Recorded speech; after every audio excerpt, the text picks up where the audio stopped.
أعوذ بالله من الشيطان الرجيم. بسم الله الرحمن الرحيم. الحمد لله رب العالمين، الصلاة والسلام على سيد أشرف الأنبياء والمرسلين وعلى آله وصحبه أجمعين. قال الله تعالى في كلامه المجيد والفرقان الحميد: أعوذ بالله من الشيطان الرجيم. بسم الله الرحمن الرحيم. لقد كان لكم في رسول الله أسوة حسنة.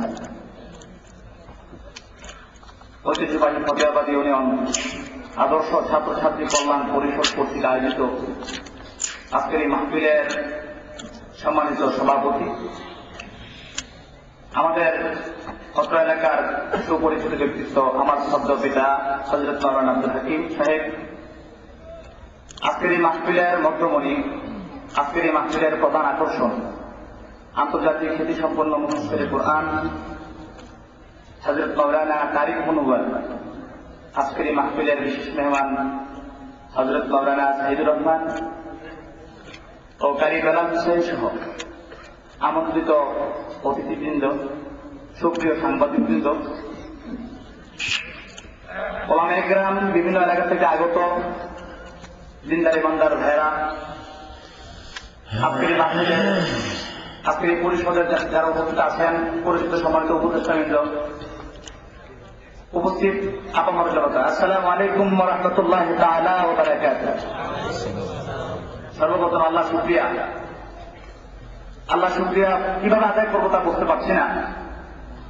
গত বছরের তুলনায় এবার অনেক বড় আমরা প্যান্ডেল করেছি, গত বছরের তুলনায় অনেক বড়। তারপরেও আমার খুব কষ্ট হচ্ছে, অনেক লোক দাঁড়িয়ে আছেন। এই জন্য আমি সকলের কাছে ক্ষমা প্রার্থী। আমি আমার সাধ্যমতো অনেক চেষ্টা করেছি যতটুকু সম্ভব। আপনাদের এই উপস্থিতি আমাকে এরকম প্রেরণা দিয়েছে যে আগামী বছর রাস্তা পর্যন্ত একবারে প্যান্ডেল করতে হবে। আমাদের মেহমানের কাছে আবেদন, উনি যদি আমাদের প্রোগ্রাম রেগুলার করে ইনশাআল্লাহ, এবং ইনশাআল্লাহ আমি চেষ্টা করবো, চালিয়ে যাবো ইনশাআল্লাহ।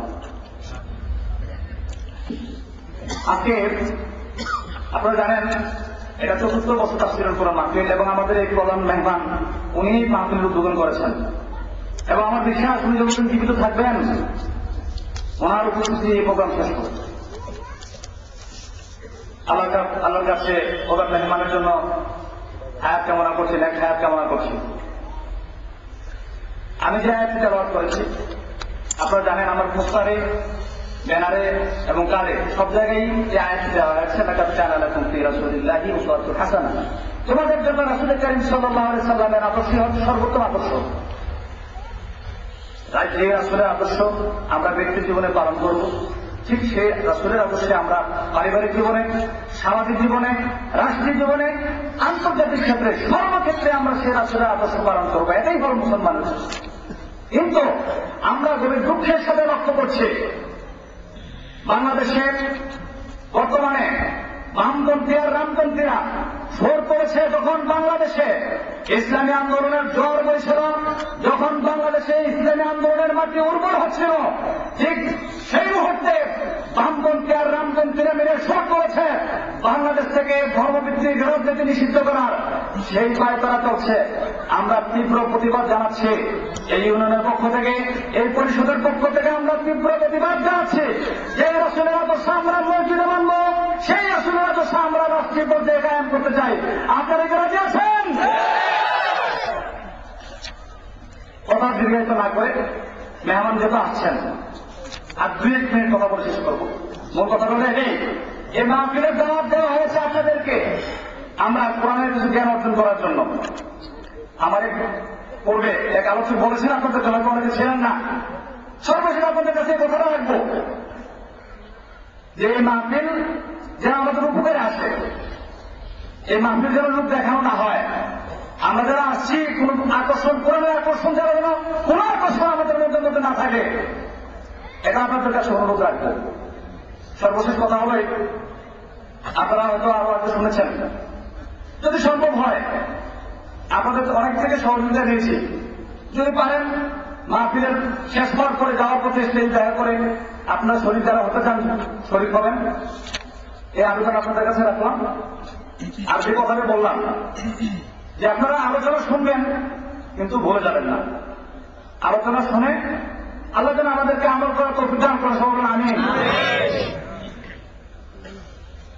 যে পূর্বে বক্তার যে রেফারেন্স দিয়েছিলাম তিনি বলেছিলেন বাপ আর ছেলে দুজন ওয়াজ শুনছিল, সেখানে বলা হয়েছিল যে ফরজ পুরুষের নারী থেকে হাঁটু পর্যন্ত দেখে রাখা ফরজ, সেটা ওঠা কবিরা গুনাহ। কিন্তু বাপ বেটা যখন যাচ্ছিলেন সে অবস্থায় ছোট্ট বাচ্চা তার পিতার সাথে যাচ্ছেন, এরকম মাহফিল শুনে খাল পার হয়ে যাচ্ছেন, খাল পার হওয়ার পরে কিছুক্ষণ পরে কিছু জায়গায় দেখে যে তার ছোট্ট বাচ্চাটা দেখা যাচ্ছে না, কারণ ছোট্ট বাচ্চাটা আসলে ওয়ার্ডে শুনছিল।